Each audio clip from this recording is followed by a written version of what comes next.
the information center it is essentially a call center staffed by specialists in poison information. And to become a specialist in poison information, they have to have a medical degree. So every one of them is a doctor, a nurse, a pharmacist, or a physician assistant, who then, when they come to work for us, we put them through 1,000 hours of training, and then they have to be certified to be specialists in poison information. And then the infrastructure of poison centers in the United States is there are 55 independent poison centers. But to become an accredited poison center, there's 55, I say, that are accredited poison centers in the United States. You then have to go through an accreditation process through the AAPCC, who has a set of standards that we have to meet. And then we operate both a call center and a data center. So every call that comes in, we take that information and load it into a data center. So we have a data center for all of Florida. And then all of our data is uploaded, and there is a national poison database. So nationally, we track over 500,000 toxins, plus the treatments, anything that would need to be the antidotes, anything that would need to be done to treat somebody. So we get kind of two basic types of calls that comes from home or workplace, when somebody has been exposed to a toxin or ingested poison. And at least for our center, that's about 75% come from there.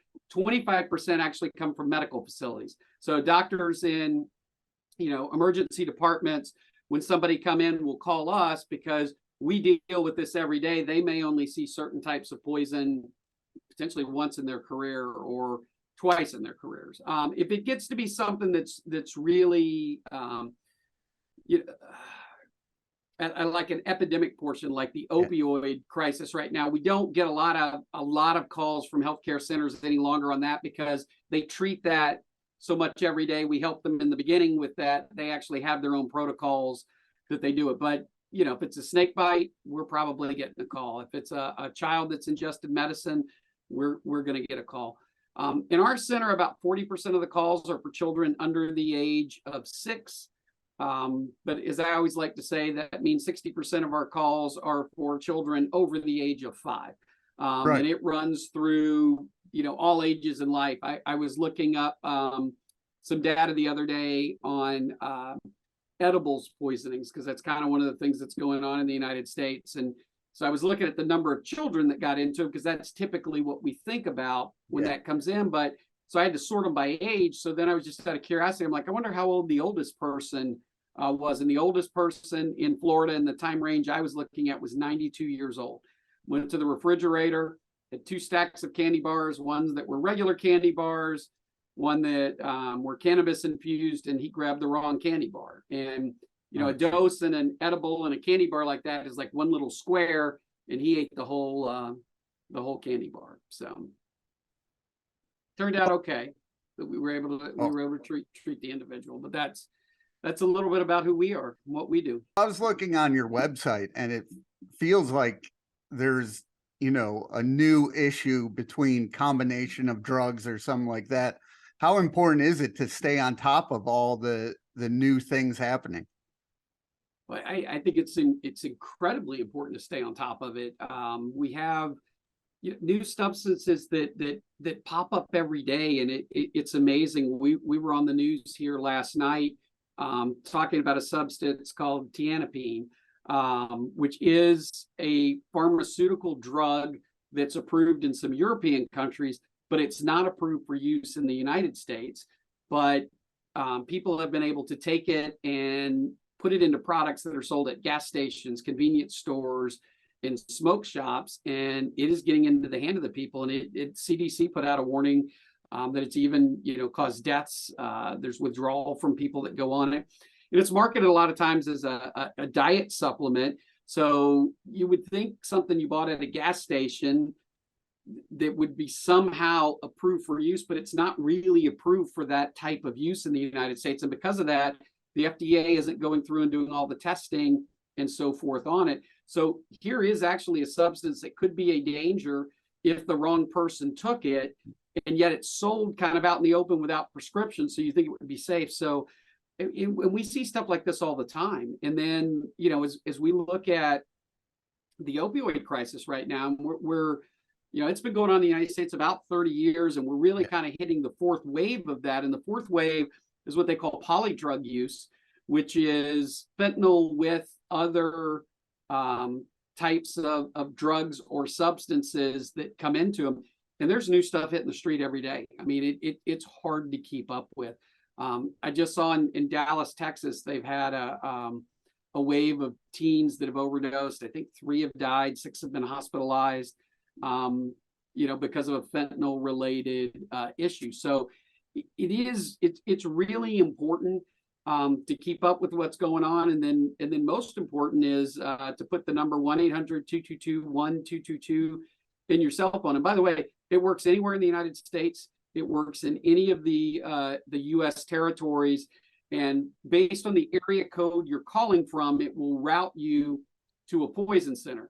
So if you say you moved here from Maryland and had a Maryland cell phone and called from Florida, you would probably route to the Maryland center first, and depending on your issue, they may route you back to us. So if it was like a snake bite in Florida, because we deal with the Florida snakes more often, it would come here. If it was an issue of like acetaminophen, which is the active ingredient in Tylenol, we all deal with that across the country. Depending on their workload, they might deal with it at that moment, or they might send it to us. But the bottom line is that you can call this number anywhere, and it's not just emergencies. You can call it for questions. If your doctor prescribes you a new medication, and maybe you take an herbal supplement to help you sleep, you can call us and ask how the two will react together. If you start taking an herbal supplement and start to have some sort of reaction, you can call and ask us about the herbal supplement. We're happy to deal with information calls, just as much as we do emergency calls. Can you tell me about the prevention tools you have on your website? Well, we do a lot when it comes to prevention. It's not just the website; it's social media, and plus, we go out and do programs. I speak in the community, and we cover out of our center. We cover 45 of the 67 counties in Florida. So I move around and go out and meet with sometimes large groups. Sometimes I meet with very small groups of the direct public. I also have meetings with coalitions that have other educators that go out, and I educate their educators so they can go put information out there through social media every day, on Twitter, on Facebook, Twitter every day, Facebook a couple times a week, Instagram a couple times a week, YouTube occasionally. We put out prevention information, and then on the website we break it down by categories so that you can go in and look to go through it. And then additionally on the website, if you go to the tab marked educational materials, we have somewhere in the neighborhood, I haven't counted how many I've got up right now. I think I have around 40 different brochures up, and you can click and download it straight to your computer. And we've got, 40 different subjects, everything from poison proofing your house for a new child to senior medication mistakes. So, we cover you from birth to death. And, our goal is to work to treat you. And, at least in our center, and I think it's the case with most of them, around 75 to 80% of the times you call us, we can actually treat you. If you call us from your home, we treat you in your home. And so what I mean by that is we're saving you a trip to an emergency room, which is going to save you money. It's going to save you time. Right now, when you have RSV, COVID, the flu that are out there, one of the last places you want to be is an emergency department where other sick people are coming in. And most of the time, like I said, we can treat you at home. If we can't treat you at home, we're going to tell you which hospital to go to. And we'll call ahead to that hospital. So you will already be in their system when you show up. So you can go walk right in and hopefully go straight into treatment. So, our goal is to save the healthcare system. There was a study in 2012, it's called the Llewellyn Report, that says for every tax dollar spent on a poison control center, it saves $13.39 in healthcare costs. And that even includes people that are being treated at the hospital. When the hospital engages us, the study goes on to say that we cut the hospital stay by 1 to 3 days. And again, that's just, we have the experience of 55 poison centers that are looking and seeing. So you got, best practices, new treatments, new therapies, all of that type stuff. We're on top of it, and it's all in the National Poison Database. And this is something interesting about the National Poison Database, also, and then also with our state databases. We're also sort of like a canary in the coal mine when things are happening. So, for instance, a year ago, December, we saw 3 people in the Tampa, Florida area showed up at hospitals with very, very similar symptoms. And because we got 3 calls with the similar symptoms, we immediately notified the state health department that we thought we had an issue with a product called K2. Some call it spice, some call it synthetic marijuana, which is a misnomer because there really is no such thing. But what happens when people make this stuff, and it kind of looks like potpourri, is a lot of times they use other agents inside it to kind of fill it out. And in this case, it had been cut with the active ingredient in rat poison. Oh, and we immediately got it out to the health department, who got it out to the television stations. And ultimately, more than 50 people were poisoned from this substance, and multiple died. Somewhere between 4 and 6. I can't remember the exact number. And people are still being treated a year later from their exposure to this. But the bad batch of drugs hit the street, and with just a couple of people coming in based on the calls, we were able to get the word out. And, it sounds like a crazy thing that you're going to put the word out and say, if you're using an illegal substance, you need to stop. But actually, that's what we want to do. Our whole goal is to protect people and help people. So every time you call with us, it's a confidential call. So if you overdose on something, we're not going to call the police and turn you in. That's not part of our operating orders. We are not a mandatory reporter in the state of Florida. So again, what we want to do is help treat people. And, obviously we'll start with prevention, because if we can prevent a poisoning, that's the easiest way to treat people. But we do know that accidents happen. And, when accidents happen, we want to be here to help. We have a scroll on a screen here in the Poison Center, and it's fascinating when I go back there every day and I look at it. We take a couple hundred calls in Florida every day, and I almost never see the same poisoning twice. And if I see one twice in a day, it's usually not 3 times, unless it was a group of people that were together. But it's that many different issues that people run into. And so it shows that there is danger out there. The good news is that, overwhelming majority of the people that we treat go on to make good recoveries. So that, that's positive. The one key, though, is calling us and getting us involved early. Don't wait. Had a gentleman the other day who came up to me at a public event and thanked us for helping his father, who was bitten by an eastern diamondback rattlesnake. And I went, holy cow. Yeah. And he got bitten in a neighboring county to where we're located when he went up onto a hunting property and stepped out of his truck onto the snake, took the strike. And I was curious where he went to get treatment. And he drove almost 70 miles, went home and got stuff before going to the hospital. And by the time he got to the hospital, his leg was about yay big around. He showed me a picture from his hip down to his ankle. And that he's, I haven't followed up with him in the last couple of months, but he was still going through treatment and stuff, because that does damage when you wait that long to get treatment. And so that's why, again, I stress to everybody, you got to call us early, because things are hopefully far more reversible if we get to them early. You said over 75% you guys resolve the issue without going to the hospital.